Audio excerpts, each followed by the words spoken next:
Hello friends, this is Sonu Yadav and welcomes you on your YouTube channel Let's Compete Friends.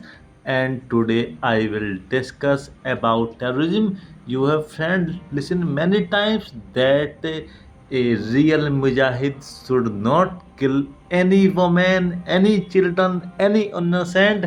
But at the time of terrorism, at the time of jihad, all the bad things are done and are justified for the name of cause, for the name of jihad. How they are done, why they are done, or how they are justified. Today, friends, I will tell why they are done or how they are justified. Friends, you have listened several times. In a battle, a mujahid must obey very strict laws. There must be no slaughter of innocents, no indiscriminate killing, no killing of women and children, no mutilating of corpses of the enemies, no destroying of schools or churches or water supplies or even fields and livestock.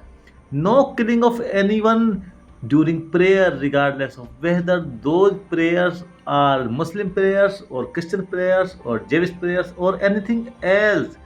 But friends, any of the act is not spared during the war, during the jihad, and all the forbidden acts are done at the time of jihad oblique war. Why? Why these are done? Why these are not strictly followed not to commit these type of things, and how these types of things are justified? From every coin has two faces, but this coin has multiple faces, as many faces as you can see or you want to see. And every good thing has some adverse argument, and every bad thing has some positive arguments about itself. Tourism is that type of thing that has many positive arguments towards itself. And how the killings of the children or the women are justified. Friends, we know in the war we fight against, or a mujahid fights against an enemy. And who is the enemy? Friends, who is the enemy? Because the war is fighting against the enemies. So I tell you who is the enemy. The enemies are the ones who have weapons in their arms.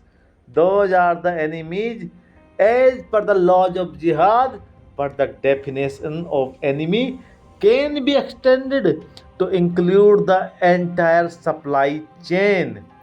Means anyone who supports the enemy with money or weapons or even food or water, even to those who provide moral support.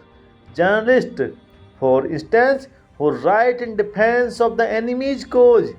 But how far does the supply chain extended to anyone who votes for an enemy regime?